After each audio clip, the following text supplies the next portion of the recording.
Shimi Hotel. Really cool hotel so far. You gotta go up these really awesome stairs, and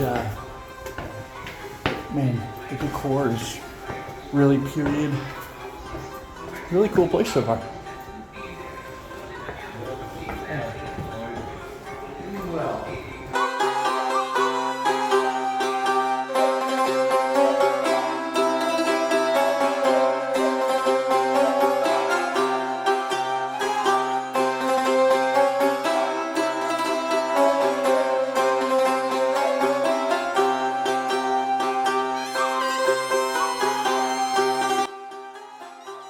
Israel is where we started our Middle East trip, and that's because we were able to get a direct flight from Fort Lauderdale.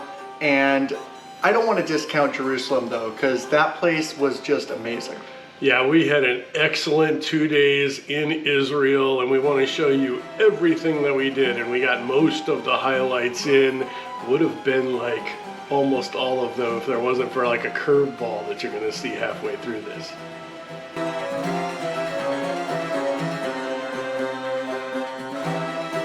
Hi guys, I'm Turtle. And I'm Bear, and we are the Gallivanthropologists. We're a father-son team of traveling anthropologists, and we're going to be going around the world traveling to over 100 countries in the next few years. While we're doing that, we're going to promote cultural heritage and ecotourism and a little bit of food culture. So please like and subscribe and stick with us, because we got a really nice destination for you today. Because you're only here for 2 days, you definitely want to make sure you wake up early. Our first day that we woke up was not nearly as early as the second day, but it still allowed us to get ahead of a lot of the crowds. And as the sun rises in Jerusalem, we're getting ready to go on the Via Dolorosa, which is the path that Jesus took on his last day. At least that's what the Catholics believe. And then we're also going to go compare that to something that seems a little bit more archaeologically accurate. We've done a little digging, and we found a couple of places that seem more appropriate for some of the first stops. But we're going to kind of put them next to each other, and you guys can do both when you come, and then you'll for sure have walked where Jesus walked. Really been looking forward to this, maybe like most of my life. So let's get out there.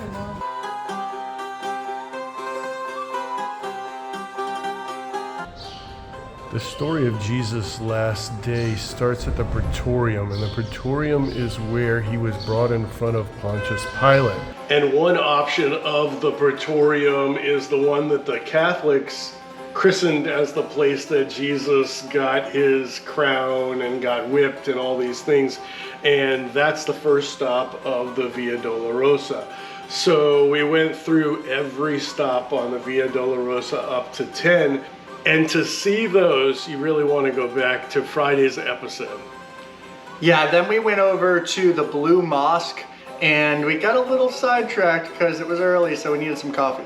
We stopped by this little shop along this side where they were like hand brewing up coffee and tea. And this is cardamom coffee. It is very hot, and I wish it had a handle. And hopefully it doesn't burn my mouth, but no cream also, guys.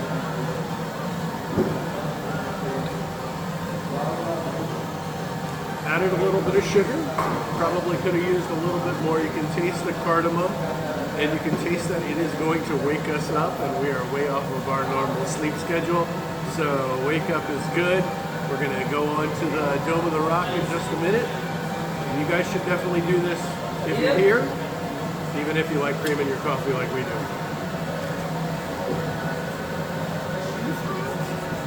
And the coffee was delicious, much like almost every food or drink that we had there in Jerusalem. But if you want to hear more about most of those, then you have to go back to last week's episode. And while we were at the entrance to the Dome of the Rock enjoying our coffee, you probably can't tell from our faces, but something crazy must have happened.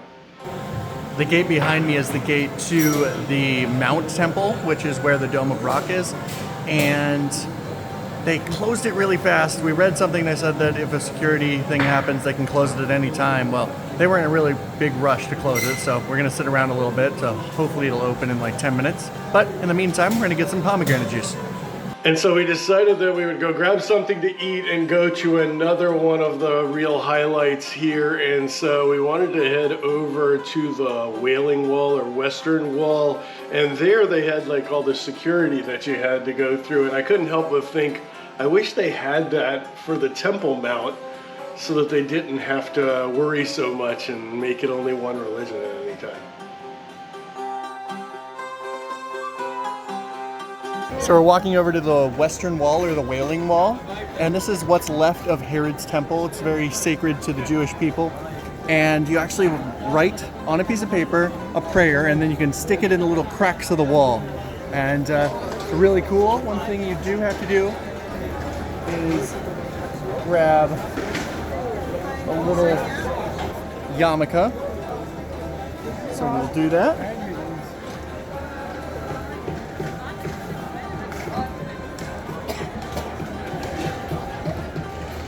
Check it out ourselves. But you can see over here little pieces of paper stuck in the cracks.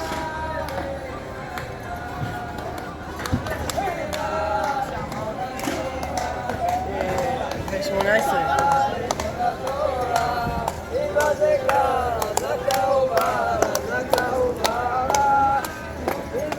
There's a little place over on the left where you can grab a pen and one of the pieces of paper and write your own prayer.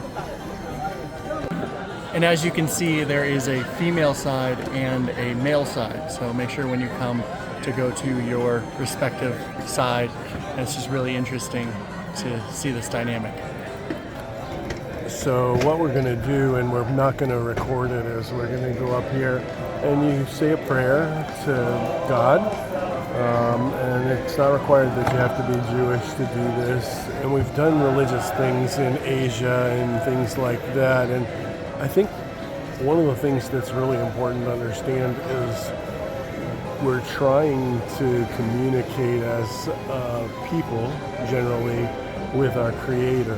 And we can sometimes get to that Creator in different ways.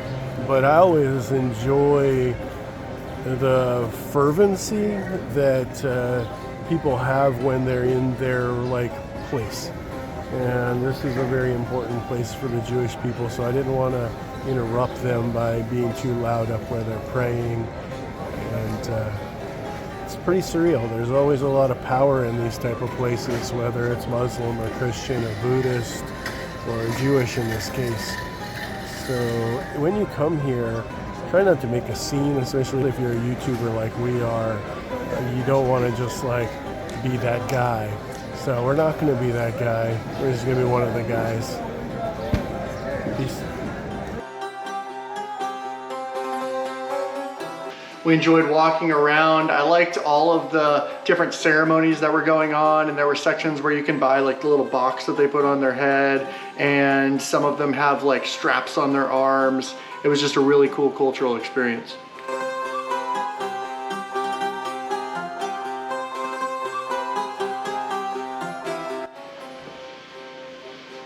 And then there's a whole nother section of the wall that we really have to make time and make plans to do the next time that we're in town. You can go on a tour of the tunnels underneath that runs a lot longer portion of the Western Wall, but you have to get your tickets in advance. They have a little machine outside, but the only time they had available for today is at 5 o'clock tonight. And we are planning on catching the sunset over on the Mount of Olives. So we're going to have to pass for today, but there's something else to do when we come back.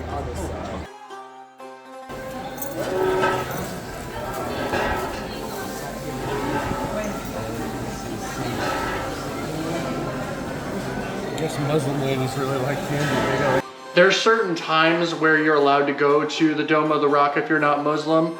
And so we had a little time, figured we'd head back, try to get in. Unfortunately, I don't know, maybe it was one of those times where you had to be Muslim or it had to do with the security thing, but we weren't able to get in. Only Muslim, close. Only Muslim? I thought it opened at 12:30 for everyone else. What? Well, we can't go here. And having been thwarted again, and that being our last real chance to actually go there, I was pretty disappointed, if we're going to be honest. Yeah. But I did want to make sure that we did cover this, because this is a very, very important portion of Israel.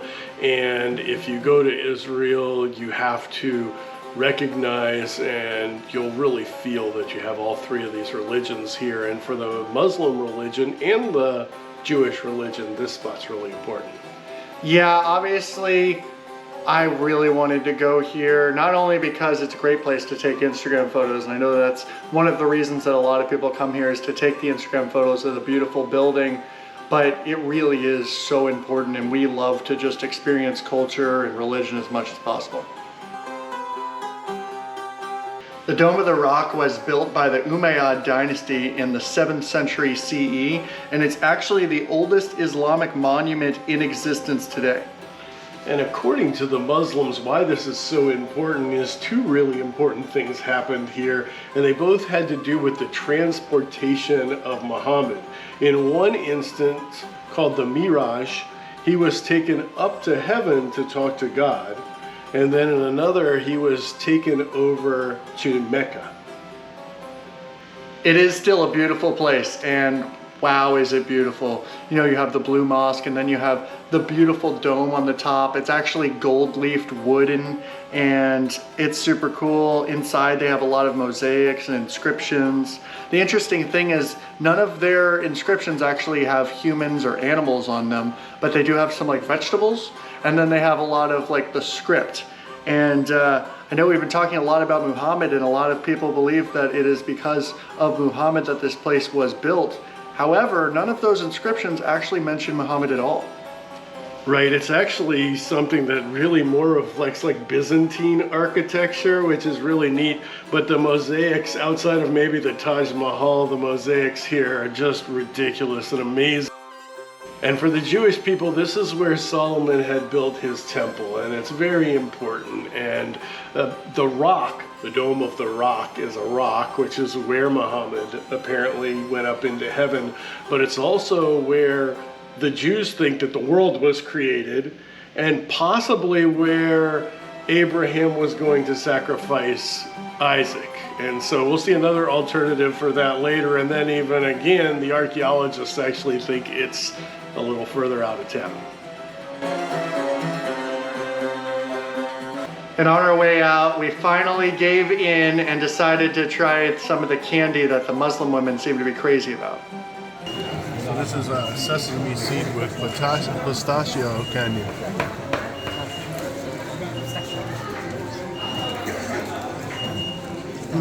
Can I try that? The sesame seed is wonderful.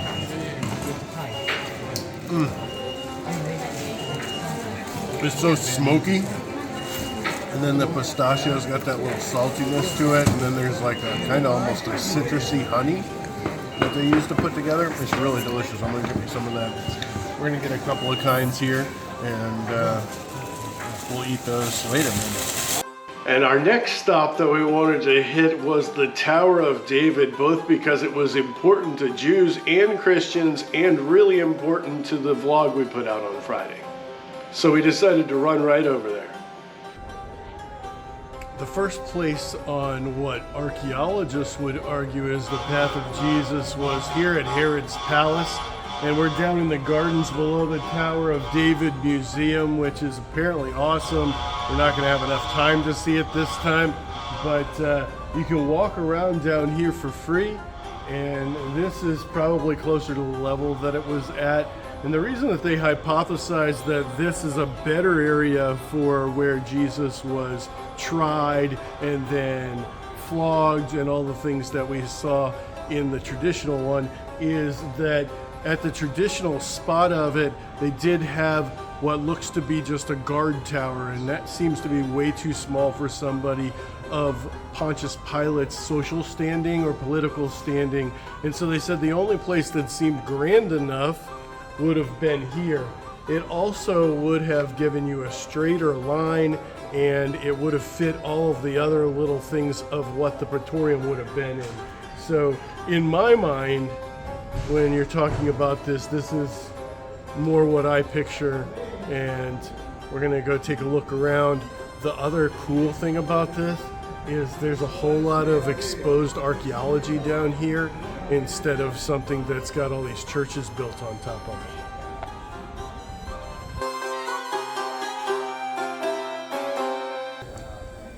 They've actually been inhabiting this area for thousands upon thousands of years, even before Jesus was here. So the actual city area that Jesus would have seen was probably even 15, 20 feet below where we're at right now. And there's a lot of exposed archaeology where they've been digging down into these structures. You can tell sometimes they're a little bit unstable, and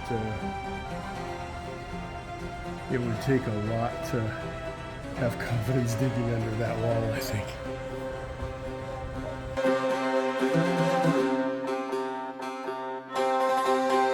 One of the things that I'm loving about Israel is there were so many different people groups that came through here. First you had, it seems like, the Canaanites and maybe even pre-Canaanites and Abrahamic tribes for the most part were here. And then you had the Jewish people come in, and this was their promised land.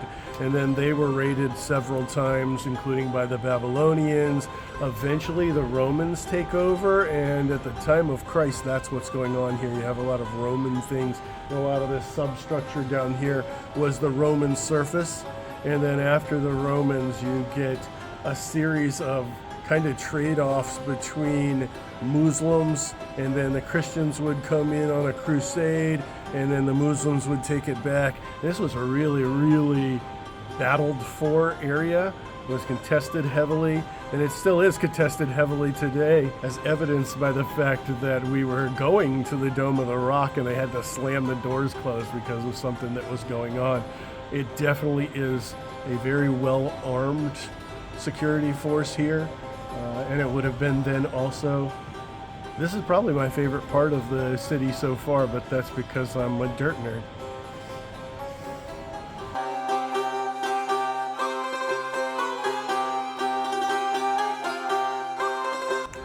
So down here, this is what's left of the Hasmonean Tower. And they found a bunch of arrowheads, but they also found these little round circle stones. I don't know if you guys can see them. They are actually ballista stones. So these are what they would have shot out of the catapults. So that's really cool to see. You can really see down deep into Herod's palace from here. One thing they had to do was they couldn't make these really big, grand, large rooms back then because they didn't really have the building technology to make sure that it didn't collapse all the time. So those size rooms are actually kind of large for here. Largest of them is probably not as big as my bedroom at home, and I don't have a big house.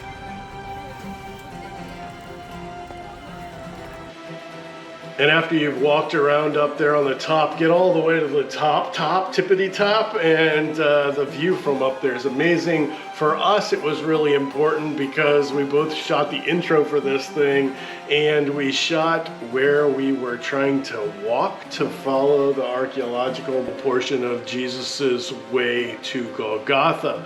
And then we went and walked around and got good and lost trying to follow that. But we got to see almost all of that portion of the city, and it really is beautiful, windy little paths. All right, let's go up here. I think if we can go up here and take a right, we might be back on our trail.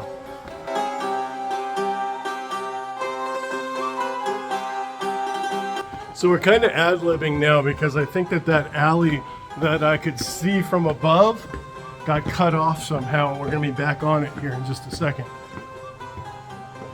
Yeah, it was awesome. Definitely not the straight path we wanted to go originally, but it definitely was a lot of calories burned. And so when we got to a place to stop, eat something, and have the snack that we bought earlier, we definitely took it. We also got some of the sesame candy with pecans on it, and they look like they're like a nice candied pecan.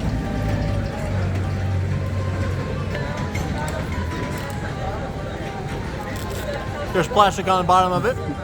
Extra nutrients.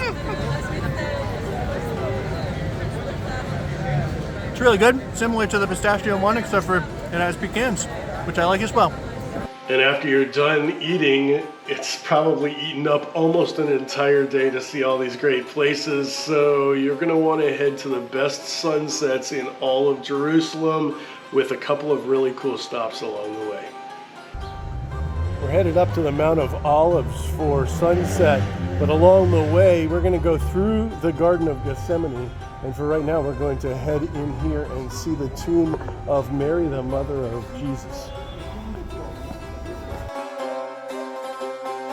And little did I know when we first got here that this is like the probable location where Mary was buried, and you're going down into it. There's a lot of pomp and circumstance and all these nice things.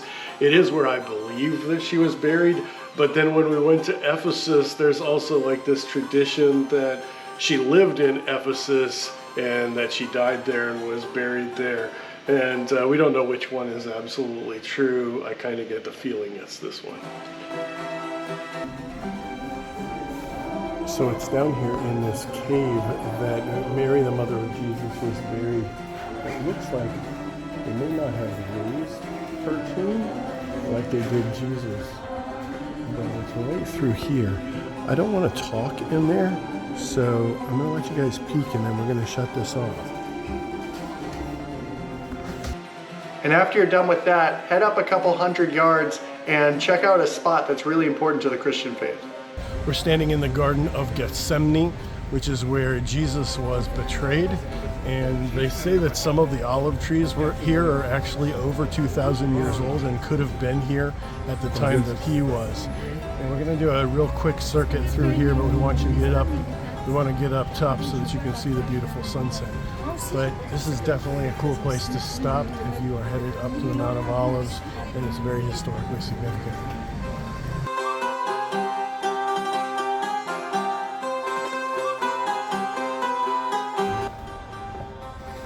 Beautiful already. I love the reflection of the sun on the Dome of the Rock. It's going to be really pretty when the sun finally gets lower to the horizon. The Mount of Olives does have some churches, but the majority of that hillside is taken up by graves. There's more than 70,000 reported tombs there, and once you're there, I mean, they're everywhere and they're stacked on top of each other. Some consider it to be the largest and holiest Jewish cemetery on earth. And the reason that the cemetery there is the same reason essentially that it's important to Christians, because the Jewish believe that the Messiah is still to come, and that the Messiah, when he comes, is going to come from the Mount of Olives. The Christians believe that the Messiah has come and that he came from the Mount of Olives. And so both religions think a similar thing, and so both religions actually want to be buried in this really sacred place. This was actually an area that Jesus prayed a lot, and it's actually believed to be where he actually prayed his last prayer before he was arrested. And it's no wonder that Jesus loved this area and loved to pray here, because the sunsets are incredible. So take some time, watch the sunset, but eventually you're going to want to go back. And so we headed back as fast as we could because we were pretty hungry, but along the way we saw something and we just couldn't pass up. We're right here next to the Lion's Gate, and this is supposedly the birthplace of Mary, the Mother of God. And so we're going to jump in here. It looks like it's painted beautifully also. And there's a cool little chapel to your right with some pretty paintings. But make sure you don't miss the staircase that takes you down to kind of where the road may have actually been, and there's some caves there. It's really cool. I would imagine the birthplace of Mary, if you like. We're getting really down into history here. Some old Roman road. It even goes down further. I'm wondering if there's a cistern down below. We're going to check it out.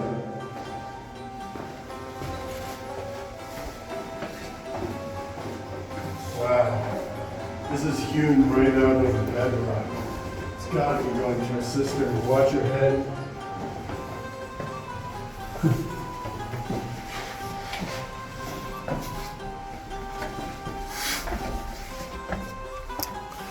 gonna be short and skinny.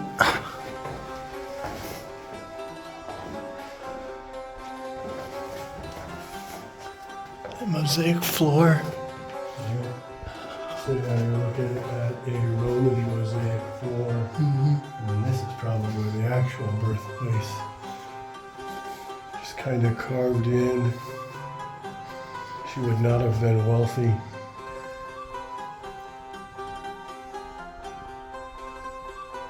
Looks more like a tomb than a place to be born.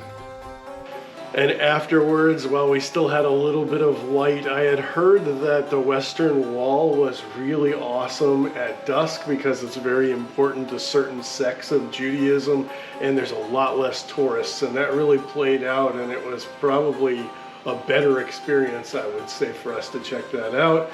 And then grab some dinner and hit the sack early because the next morning made it seem like we slept in the first day. So it's like 3:45 in the morning. One reason we're up early is because we couldn't sleep very well. The other reason is that the Church of the Holy Sepulcher opens up at 4 o'clock. So you can get there right when it opens, and then you don't have to worry about all the crowds, and you get to just experience it with, you know, maybe a handful of other people there.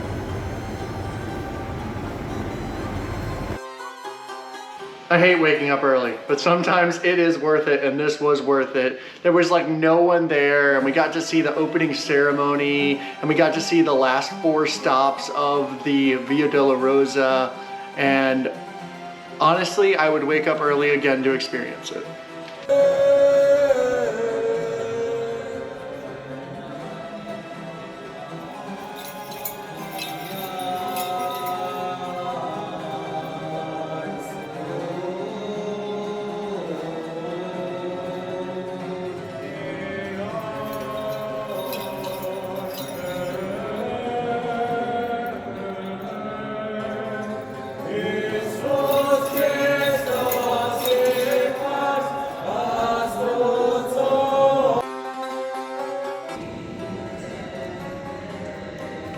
This is such a beautiful place, and they've got so many different things that are important.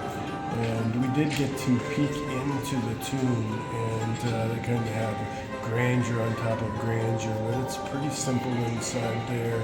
We didn't want to film in there, and actually we didn't even get to go all the way in. We said a little prayer from outside. One of the things that you want to remember is when you get here at 4 o'clock in the morning, there was a group of people who could go in before the first Mass, and we weren't insistent enough to be part of that group. If you're going to be here at 4 o'clock in the morning, I suggest that you are insistent enough, because they've got Mass after Mass after Mass that they get all crowded in there, and they're very insistent that you pull out. You can come at 8 o'clock and actually get in there, but then you're going to be dealing with a bunch of crowds. But I got to see it. I got to see where Jesus was buried, and that's super important and super cool. After our 2 days in Jerusalem, we wanted to head over to Jordan because that's actually where we originally wanted to go. That's why we headed to Israel, is to get to Jordan, because there's so many cool things to see. We saw some amazing Roman ruins, and then we went to what looked like Mars and Wadi Rum and did a Jeep tour. Yeah, and we actually got to ride camels for the first time, which, while it's not very comfortable, was quite the experience. And we saw where Lawrence of Arabia was, and then we went to my new number 1 on my bucket list. I didn't know this, it's actually ranked number 12, but Petra blew my mind, and I can't wait to share that with you guys. And we even got to do something else religious and really cool that was pretty high on my bucket list at the River Jordan. Yeah, so make sure you guys like, subscribe, leave a comment so you guys don't miss out on that, because we're going to be doing quite a few videos on our Jordan trip, and it was amazing. But no matter what you do, make sure you always find yourself on the journey.